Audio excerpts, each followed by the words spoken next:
Você está completamente despreparado para a única coisa que é 100% garantida na sua vida.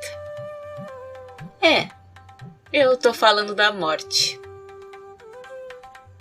E, segundo o budismo, isso pode ser um problema. Porque o que acontece depois não é aleatório.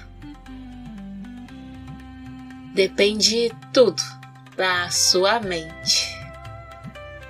E se a sua mente já é ansiosa, confusa, caótica, imagina então quando não tiver mais corpo para te distrair.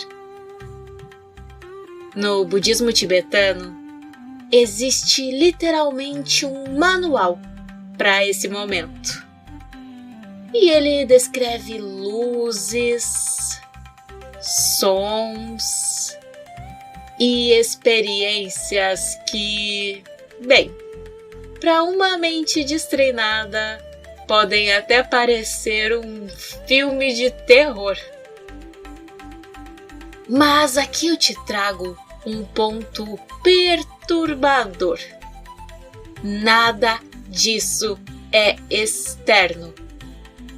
Sim, é tudo você.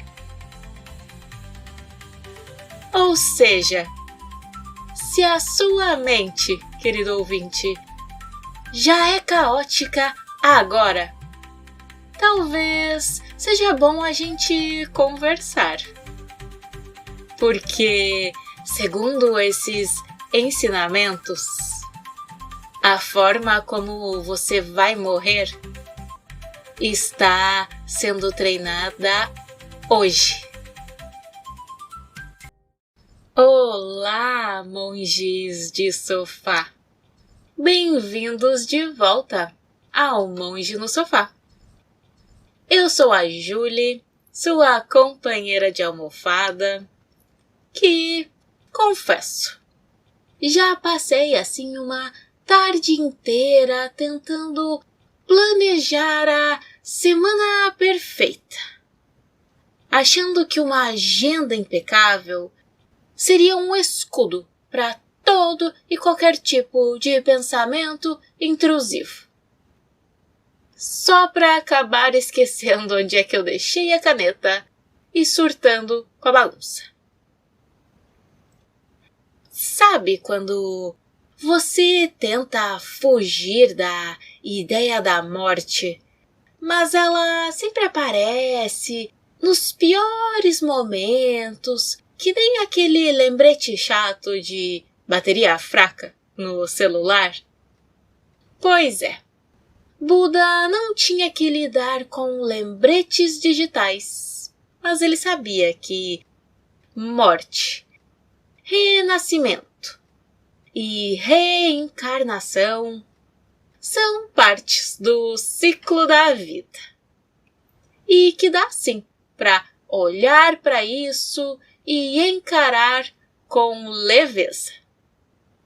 Hoje, com a sabedoria dos grandes mestres, nós vamos explorar o que é que o budismo diz sobre esses temas profundos e um pouquinho assustadores. Porque, quem é que nunca tentou enganar a finitude com uma lista de tarefas? Prontos para subir no sofá e navegar o ciclo da vida sem pânico? Bora, monges de sofá!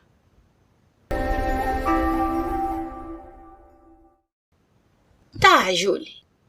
Morte, renascimento, reencarnação, alma, contínuo mental. Parece quando eu tô tentando montar um móvel com instruções em outro idioma e aí eu já desisto logo na segunda peça. Bem, o budismo, ele nos ensina que a morte não é o fim, e sim uma transição no ciclo do Sansara. Aquele carrossel cósmico que nós exploramos alguns episódios atrás, lembram? Eu vou deixar no card aqui em cima para vocês. Sim, queridos ouvintes, na nossa cultura ocidental, falar sobre morte é um tabu. Mas hoje nós estamos aqui para encará-la de frente, com coragem e coração aberto. Porque no budismo nós não fugimos da morte, nós a abraçamos com ternura. Para um praticante budista, a morte não é o fim de tudo. É uma transição. É tipo trocar de roupa, assim, sabe? Só que a roupa é o corpo. E nós não sabemos exatamente qual é que vai ser a próxima coleção. O Dalai Lama, ele sempre tenta lembrar que encarar a mortalidade de forma realista nos permite viver uma vida mais plena e significativa. Sim, eu sei que para nós é quase um contrassenso, né? Mas ele diz que se nós sabemos e internalizamos de verdade, assim, sabe, que o tempo que nós temos aqui, ele é limitado, nós tendemos a aproveitá-lo melhor, entende? Ele diz sempre em seus ensinamentos que manter essa atitude realista em relação à morte, e não como um fim assustador, mas como uma parte inevitável da existência, isso acaba que nos impulsiona a viver de forma mais plena e significativa. Ele, inclusive, sugere que, ao invés de simplesmente ignorar a morte, nós deveríamos contemplá-la diariamente, sabe? Para reduzir o medo e a ansiedade. É aquela velha história do Carpe Diem, sabem? Só que com um toque budista. Porque não é sobre viver intensamente para esquecer a morte. É viver com consciência da impermanência para valorizar cada instante. E ele coloca muito bem, o Dalai Lama, que se nós usamos nosso tempo de forma construtiva, inteligente, as chances de termos algum tipo de arrependimento quando o fim chegar são bem menores. É como fazer um bom planejamento financeiro para a aposentadoria. Só que a aposentadoria, aqui nesse caso, é a pós-vida. Essa ideia de que a morte não é um inimigo a ser combatido é super importante dentro do contexto budista. Se você pensar bem, nós crescemos com a ideia de que a morte é algo a ser temido, evitado a todo custo. É aquele elefante na sala, ninguém gosta de falar sobre ela, né? Mas dentro do contexto budista, ela é vista como parte natural do ciclo da vida. É como o outono para as folhas. Elas caem, mas é para dar lugar a novas brotações na primavera. E se nós aceitamos isso, porque não tem muito o que fazer, né? É tipo o preço da vida. a ansiedade ela tende a diminuir e nós conseguimos viver com mais leveza. Pensa bem comigo. Se você sabe que vai chover, você leva um guarda-chuva, certo? Não adianta você ficar reclamando da chuva. Você tem que se preparar para lidar com ela da melhor maneira. Com a morte é a mesma coisa. A gente se prepara para ela vivendo bem. E essa preparação não é só mental, sabe? E aqui entra uma sacada genial dos mestres. A forma como nós morremos é o reflexo de como vivemos. Sogyal Rinpoche, no livro tibetano do Viver e do Morrer, diz que a morte é uma espécie de espelho no qual o sentido de toda a nossa vida se reflete. Se eu passo a vida inteira surtando com qualquer coisinha que saia do meu controle, tipo, o café esfriou, ou porque alguém me fechou no trânsito, ou porque alguém não fez o que eu achava que deveria ser feito, adivinha como é que eu vou reagir quando o grande plot twist da vida chegar? Provavelmente reclamando com o gerente do universo, né? E a prática budista vem e nos faz um convite assim super inusitado.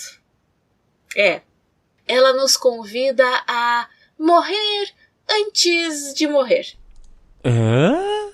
Calma, que não tem nada de sinistro nisso. Eu vou explicar. Aqui é sobre soltar as pequenas mortes diárias que nós temos que passar, sabe? O fim de um relacionamento, a perda de um emprego, ou até aquele projeto que você amava e que deu tudo errado. Se nós aprendemos a soltar essas coisas com elegância e um pouquinho de humor, tipo, olha eu aqui de novo, achando que tenho algum controle e que mando em alguma coisa. Aquela grande morte final, ela aos pouquinhos vai deixando de ser um monstro com muitas cabeças e vira uma espécie de última página de um capítulo de uma vida bem vivida e lúcida. O mestre Thich Nhat Hanh, ele usa uma metáfora linda quando ele está dando ensinamentos sobre vida e morte. A nuvem. Ele diz que uma nuvem nunca morre. Ela se transforma em chuva. Se você olhar para a chuva e chorar porque a nuvem morreu, você está perdendo a beleza da água que rega a terra. Nós somos assim. A nossa essência não se apaga. Ela apenas muda de estado. É reconfortante, vocês não acham? Eu confesso que, na prática, eu sou daquelas que olha para a chuva e reclama que o cabelo vai murchar. O caminho é longo, gente. Sem pressa.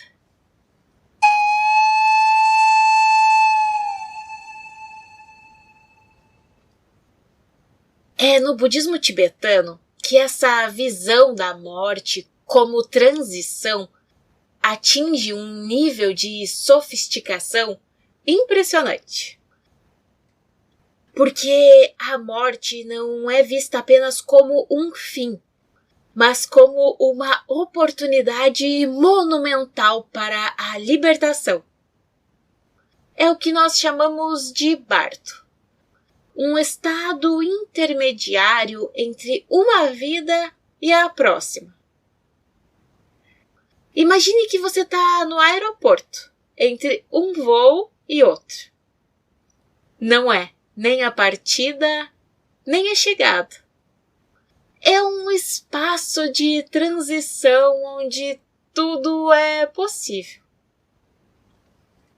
O Bardo Todol, ou o Livro Tibetano dos Mortos, é basicamente o manual de bordo para essa viagem. Ele descreve as visões, os sons e as luzes que a consciência encontra nesse estado. E aqui nós precisamos falar de Guru Rinpoche, ou Padmasambhava, o mestre precioso que levou o budismo ao Tibete no século VIII. Om Aham Vajra Guru Prema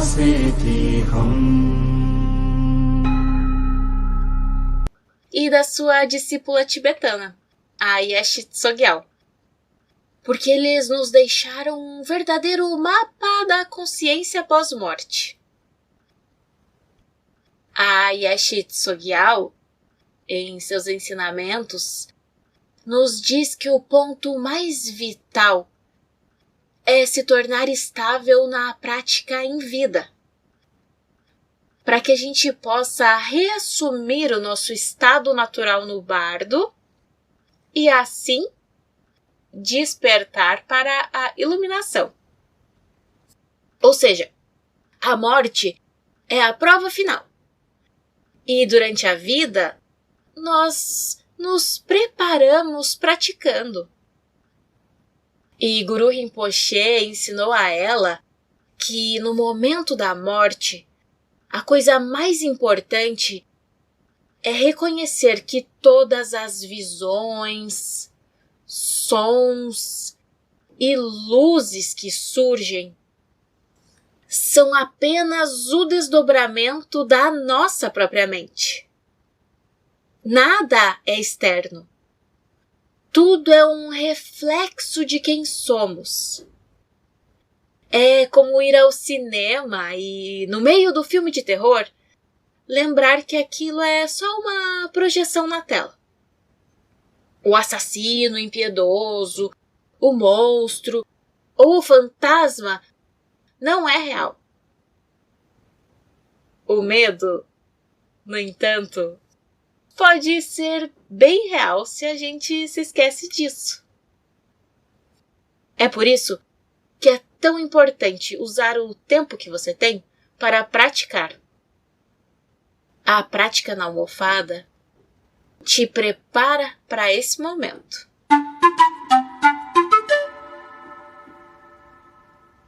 O período do bardo da morte pode durar até 49 dias.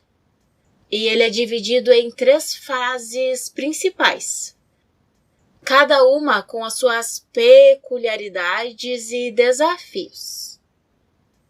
É tipo uma viagem de ônibus com várias paradas, assim, sabe? E em cada uma delas, nós temos a chance de descer ou seguir. Eu vou resumir aqui para vocês. A primeira é o bardo do momento da morte, Tikai Bardo. E esta é a fase inicial. Ela ocorre no instante da morte física. E é um momento de dissolução dos elementos do corpo e da consciência. Para quem está preparado, pode ser uma experiência de clareza luminosa, a clara luz primordial. É como se, por um breve momento, nós víssemos a realidade nua e crua, sem os filtros do ego. Os mestres dizem que se nós reconhecemos essa luz, a libertação é instantânea. Mas, claro, para a maioria de nós, monges de sofá, é como tentar enxergar um flash de luz em um quarto escuro depois de ter passado a vida inteira assistindo TV. Nós piscamos e perdemos a oportunidade. Pois é É irônico, né? Que a maior verdade se revela bem no momento em que estamos mais vulneráveis. A segunda fase é o bardo da realidade. Chonid Bardo. Se nós não reconhecemos a clara luz, a consciência entra nessa fase, que dura cerca de 14 dias. E aqui surgem as visões pacíficas e iradas. E não são deuses ou demônios externos, mas projeções da nossa própria mente, do nosso próprio karma acumulado. É como um pesadelo que você criou, mas que, se você reconhecer que é um sonho, perde o poder. As divindades pacíficas, elas representam os aspectos puros da nossa mente, enquanto as iradas são as nossas emoções negativas transformadas em formas assustadoras. É um teste de reconhecimento. Você consegue ver a sua própria mente por trás dessas aparências? É como tentar identificar o ator por trás da fantasia de monstro no filme de terror. Se você sabe que é só um ator, o medo diminui, não é? Então, aqui, se a consciência reconhece essas aparições como projeções mentais, ainda há a possibilidade de liberação. E aí, de novo, a importância da prática meditativa. De, em vida, reconhecer que os nossos pensamentos, as nossas emoções, os nossos impulsos não são quem somos. A terceira fase é o bardo do renascimento, Siddhipa Bardo. Essa é a fase final, que pode durar até 35 dias, completando os 49 dias totais. E aqui, a consciência começa a ser atraída para um novo renascimento, impulsionada pelas tendências kármicas. É o momento em que a gente, entre aspas, escolhe, porque muitas vezes isso é inconsciente, a próxima vida. As visões de casais em união podem surgir e a consciência, o contínuo mental é atraído para um novo útero. Para quem não se libertou nas fases anteriores, é crucial aqui direcionar a mente para um renascimento favorável, cultivando pensamentos de compaixão e aspirações elevadas. É como estar em um cruzamento de estradas no meio da noite, sem GPS, e ter que escolher o caminho. Mas aqui, as escolhas que nós fizemos em vida determinam as opções que se apresentam. A ironia é que nós passamos a vida inteira tentando controlar o mundo exterior, quando o controle está em dominar a própria mente, especialmente nesse momento crucial. Aqui é a prova final, sem cola e sem Google. E bem, se nós não nos preparamos, nós podemos acabar renascendo em uma situação que, digamos, não é exatamente aquela que nós queríamos, sabe? E é por isso que contemplar, meditar sobre a morte não é algo mórbido. É a preparação mais prática que existe. É como estudar para uma prova que você sabe que vai acontecer, só não sabe quando. Me diz aí, não é muito melhor estar pronto?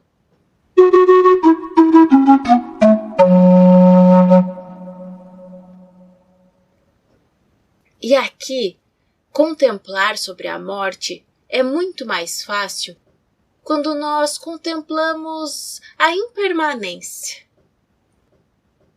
E contemplar a impermanência faz com que aceitá-la seja mais fácil, sabe? E a aceitação da impermanência não é uma resignação passiva, é uma fonte de liberdade.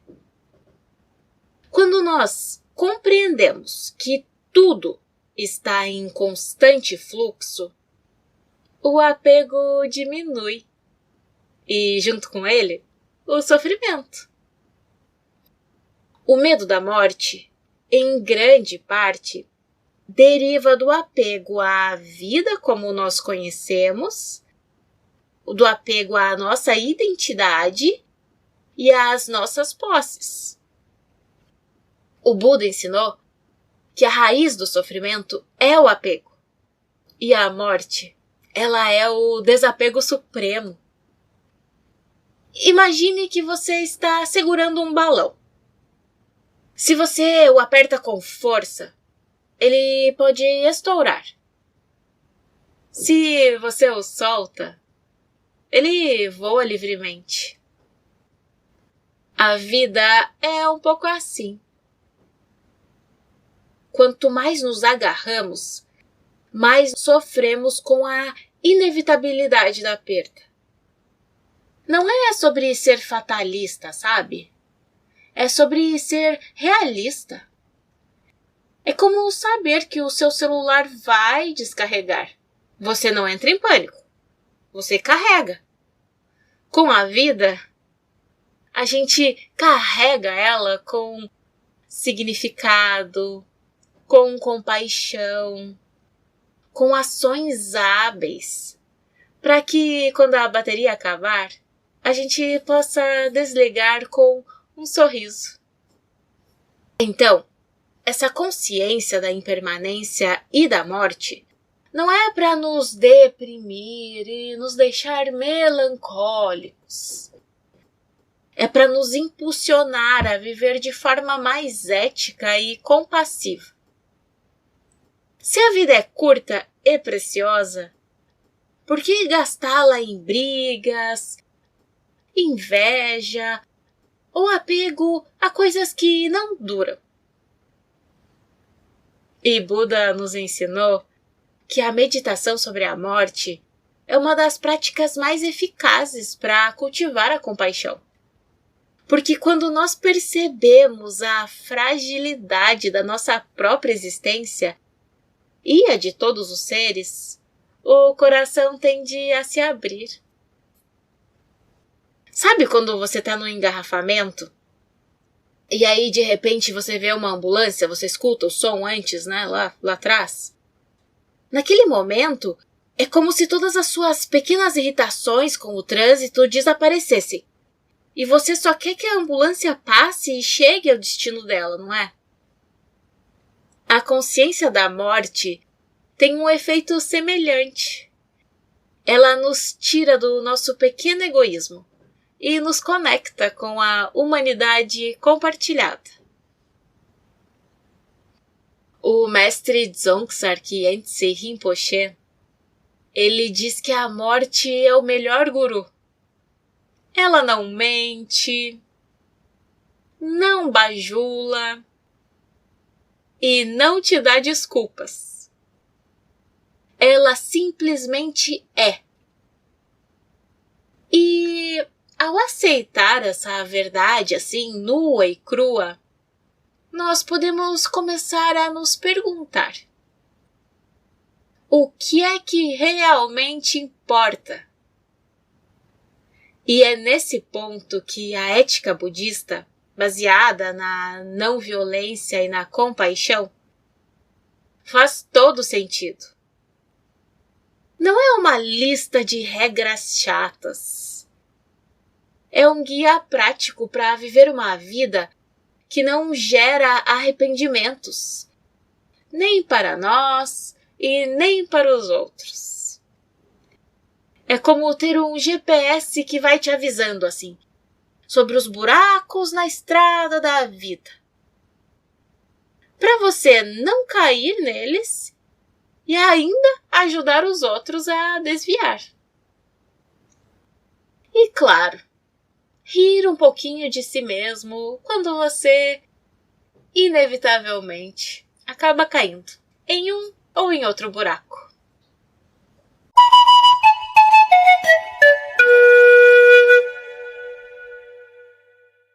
Bem, agora chegou a hora de desvendar o renascimento.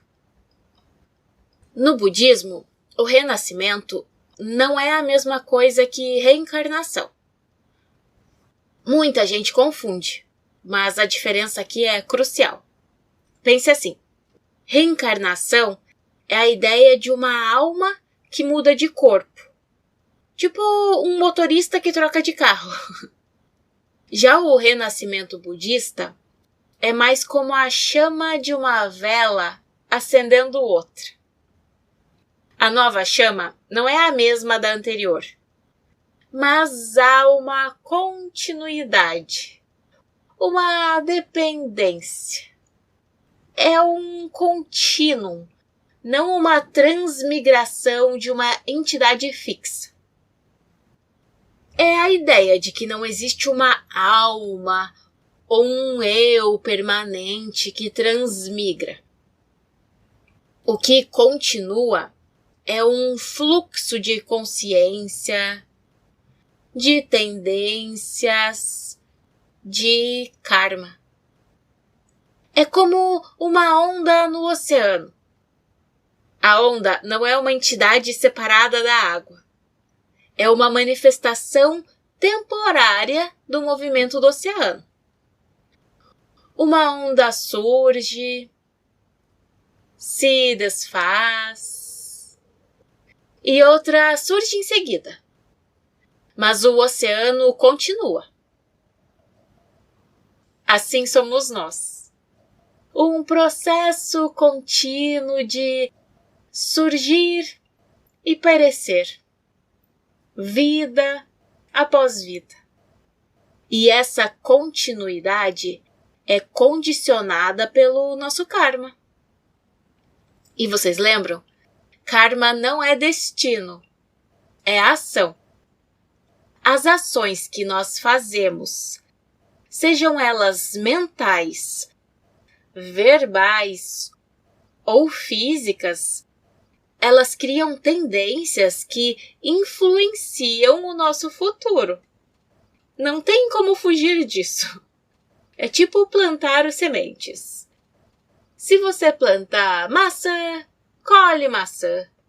Se planta alface, colhe alface. Se planta boas ações, colhe bons resultados. Se planta ações não hábeis, colhe resultados não tão bons.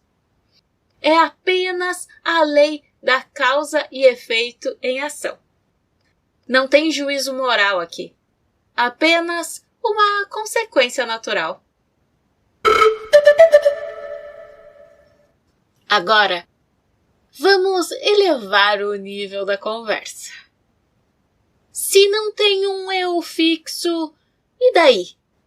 Quem é que paga o boleto do karma na próxima vida?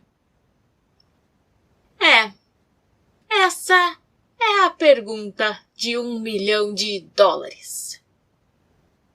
E a resposta está na doutrina do Anatta, a não existência de um eu permanente e imutável. O que renasce não é uma alma, é um contínuo de consciência, um fluxo de energia e tendências. Eu gosto de pensar que é como uma bola de bilhar que bate em outra e transfere a sua energia. A segunda bola não é a primeira, mas o movimento é uma continuação da energia original. O mestre Ajahn Chah, com a sua sabedoria simples e profunda, ele dizia que a mente é como a água barrenta. Se você a agita, ela fica turva. Mas se você a deixa em paz ali, a sujeira assenta e a água fica clara. O renascimento é um pouco como a água turva que continua a fluir, levando consigo os sedimentos das nossas ações. A prática budista é o processo de deixar a água assentar, sabe? De purificar o fluxo da consciência para que ele se torne claro e livre de sofrimento. Mas tá tudo bem. A gente sabe, né, que deixar a mente em paz é mais fácil falar do que fazer. A minha mente, por exemplo, parece uma máquina de lavar em ciclo de centrifugação, 24 horas por dia. Mas seguimos tentando. Um dia de cada vez. Um pensamento de cada vez. Uma morte e um renascimento de cada vez. E o que pode nos ajudar a entender ainda mais profundamente o renascimento é a Pratitya Samuppada, a origem dependente. E por mais que pareça, não é um feitiço do Harry Potter, não. Mas olha, é quase mágico na sua complexidade e elegância.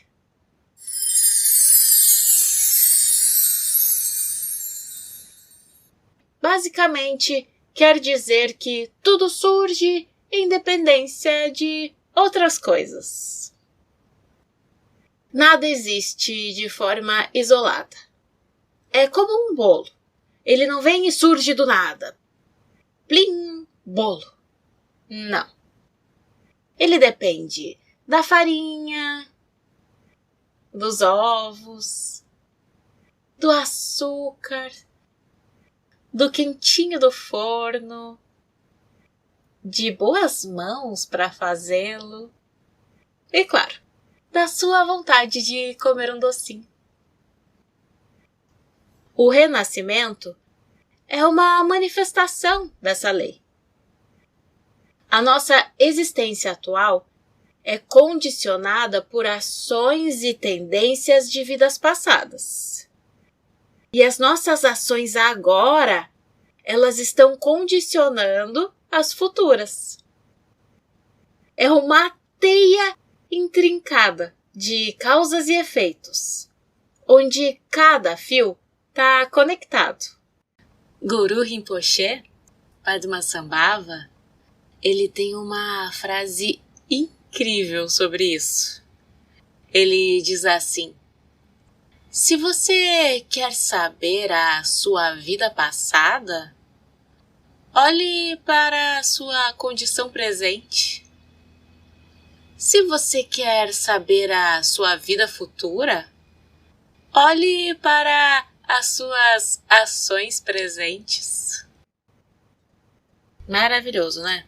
E ainda economiza uma grana no vidente. E sim, mais uma vez, vem a ironia fina de que a gente passa a vida inteira tentando ser independente. E vem o budismo e nos mostra que somos fundamentalmente interdependentes.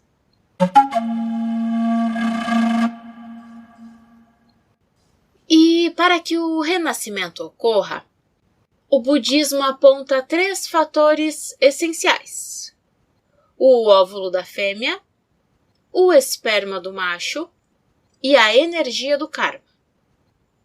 Essa energia kármica é o que se projeta do indivíduo moribundo e atinge o útero, dando origem a um novo ser.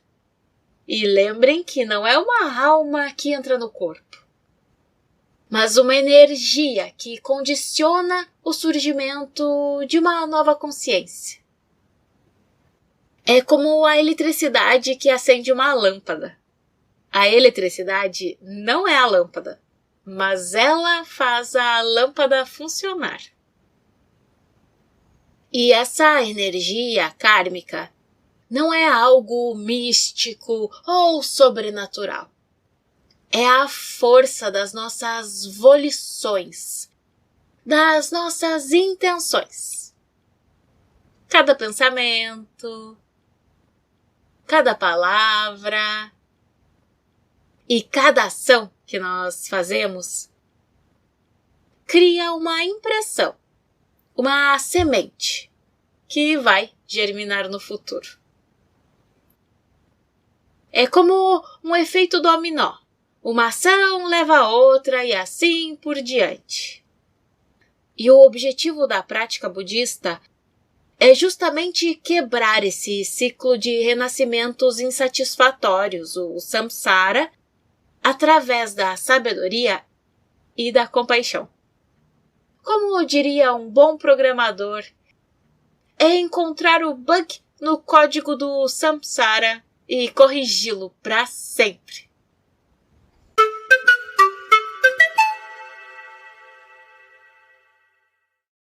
E depois de toda essa viagem de morte e de renascimento, qual seria o destino final, então? O Nirvana? Claro! Mas calma lá, que nós não estamos falando de um lugar paradisíaco com coqueiros e monges servindo smoothies de frutas exóticas. Não. O Nirvana é a cessação do sofrimento. É a extinção da ignorância e do desejo que nos prendem ao samsara. É como apagar uma vela. A chama não vai para outro lugar. Ela simplesmente cessa. Assim é o Nirvana. A cessação das causas do sofrimento. Nós podemos imaginar o Nirvana como um spa eterno, onde não tem boleto e nem sinal de celular. Mas os mestres dizem que o Nirvana é, na verdade, a remoção das nuvens que impedem a gente de ver o sol. O sol aqui seria a nossa natureza búdica, que sempre esteve lá. A gente é que estava ocupado demais, reclamando da sombra. E é interessante aqui que nós buscamos a iluminação como se fosse um troféu, algo que nós vamos ganhar depois de muito esforço. Mas o Buda dizia que ele não ganhou nada com a iluminação. Ele apenas perdeu. Sim, ele perdeu a raiva, perdeu a ilusão, perdeu o medo. É como aquela dieta que você faz e fica feliz porque perdeu 5 quilos. No Nirvana, você perde o peso do ego. E olha, o meu ego pesa toneladas. E, seguro, deve ser por isso que eu tô aqui ainda, sentada no sofá.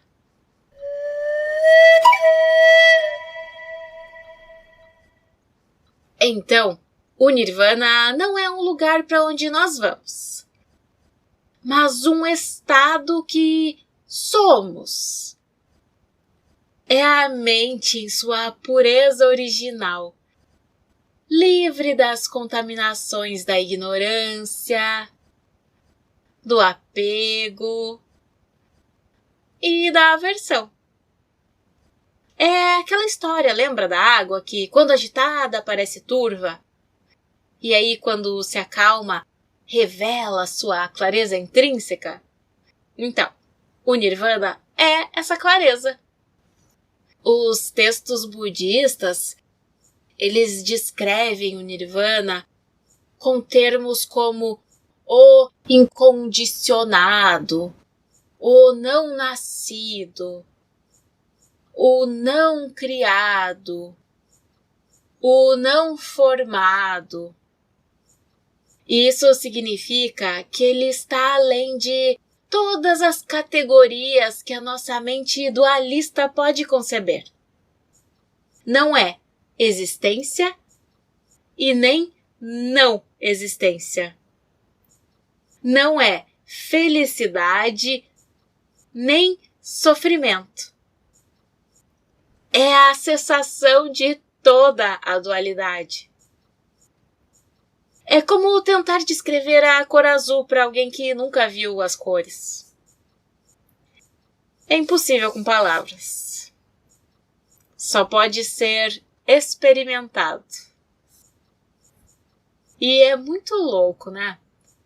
Que nós passamos a vida inteira buscando coisas para nos completar, para nos fazer felizes, quando a verdadeira felicidade já está aqui, escondida sob as camadas das nossas ilusões. Buda não criou o Nirvana. Ele descobriu o Nirvana. E ele apontou o caminho para que cada um de nós possa descobrir essa realidade por si mesmo. É como se nós estivéssemos procurando os óculos que estão na nossa cabeça, todo o tempo. A gente ri, né? Mas, é a mais pura verdade da nossa condição. E a prática budista é justamente isso. Um processo de tirar as lentes sujas, uma por uma, até que a gente possa ver claramente. E essa cessação não tem nada que ver com aniquilação. Não é desaparecer no nada. É a libertação das ilusões, dos apegos, das identidades falsas. É como acordar de um sonho. O sonho não é destruído, entende? É a ilusão de que ele é real que se desfaz. O Nirvana é a realidade última, a verdadeira natureza da mente, livre de todas as impurezas. É um estado que está além de conceitos e palavras, mas que pode sim ser experimentado. É a paz suprema, a segurança definitiva, a liberdade completa do ciclo insatisfatório de renascimentos. Buda descreveu o Nirvana como jubiloso, agradável, sublime e pacífico. Um estado que está além de todos os conceitos e definições, e que só pode ser compreendido através da experiência direta.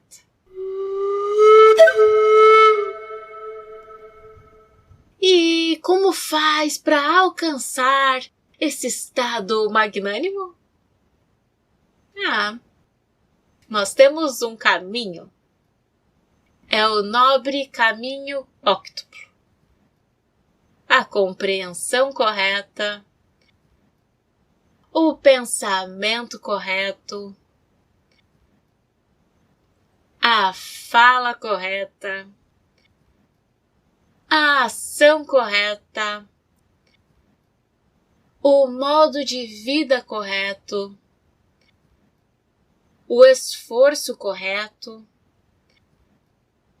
a atenção plena correta e a concentração correta. Nós temos um episódio inteirinho dedicado ao nobre caminho óctuplo e eu vou deixar no card para vocês. É um caminho de autotransformação, de cultivo da sabedoria e da compaixão. Cada um desses 8 aspectos do caminho se apoia nos outros, formando uma prática integrada que leva à libertação. E não se trata de um atalho. É um processo gradual de purificação da mente e de desenvolvimento de qualidades positivas. É um caminho que exige esforço, dedicação, mas que oferece a promessa de uma paz e de uma felicidade genuínas e duradouras.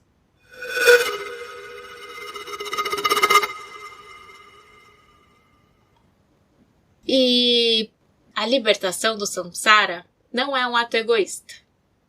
Muito pelo contrário. Porque ao nos libertarmos do sofrimento, nós nos tornamos capazes de ajudar os outros a se libertarem também. É como um salva-vidas. Ele precisa estar bem para poder resgatar os outros. E o objetivo final do budismo é a iluminação para o benefício de todos os seres. É um caminho de amor e de serviço, que nos leva a transcender o nosso próprio ego e a nos conectar com a interconexão de toda a vida. A compaixão e a bondade amorosa são qualidades essenciais no caminho budista, porque elas nos impulsionam a trabalhar não apenas pela nossa própria libertação, mas pela libertação de todos. É a aspiração de um bodhisattva, que adia a sua própria entrada no Nirvana para ajudar os outros a alcançá-lo.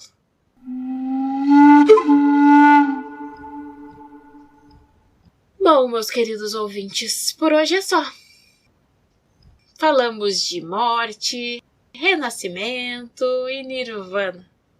E eu espero que este episódio, essa nossa breve conversa, tenha plantado uma sementinha aí no seu coração. Não uma semente de medo, de melancolia, mas de curiosidade e de coragem para explorar esses mistérios todos. A vida é impermanente. Se seu dia tá ruim, logo passa.